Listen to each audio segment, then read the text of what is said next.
Okay, so I've got some wood here on the table. Now, I cut up this wood last year, and after I cut it up, I put it outside to store it and let it dry.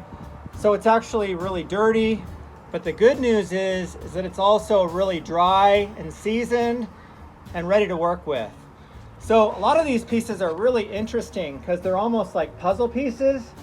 So what I'm gonna do is I'm gonna start moving them around and arranging them and see if I can come up with some sort of design that would look good hanging on the wall.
about doing these videos is deciding which parts to leave in and which parts to cut out. Because obviously I have to cut a lot of stuff out in order to keep the video to a reasonable time frame to where people will actually watch it. Because me personally, I don't want to watch YouTube videos that are over 2 hours long, which is how long mine could be if I left in all the scenes and showed all the details of how I make my art pieces. And we're going to flash back to one of those deleted scenes in a minute, but I wanted to give a little bit of the lead in as to what got me talking about it. So one of the things that I do once I'm done at the end of the day and I have the piece basically roughed in, which is maybe 90% roughed in at that point, is I take a picture of it with my phone, then I go in the house and I put the picture on my computer screen so I can see it on a bigger screen than on my phone. And I actually looked at it for quite a while. I mean, I really like the way this piece is coming out. So a lot of the adjustments that I'm gonna do are just simply to make it balance out better and give the overall look of the piece the best look that I can possibly give it. So a lot of that's just gonna be me cutting 1/8 of an inch off a piece at a time and just, you know, adjusting things very slightly until I finally get it to have the exact look that I want. But the other thing that I do as I'm looking at it is I think, what does it remind me of? I mean, obviously it's abstract art, but sometimes, you know, a possible name will come to me. But as I was looking at this one, I thought of Flora and Fauna. So that might be a good potential name for it. So what do you guys think? Is that a good name for it? Does it make you think the same thing? You know, one of my favorite kind of comments to get is when you guys tell me what you think about the art piece or what it reminds you of, or maybe even a potential name for it. It's always fun to hear. So we're going to go ahead and take a closer look at it and let me know what you think.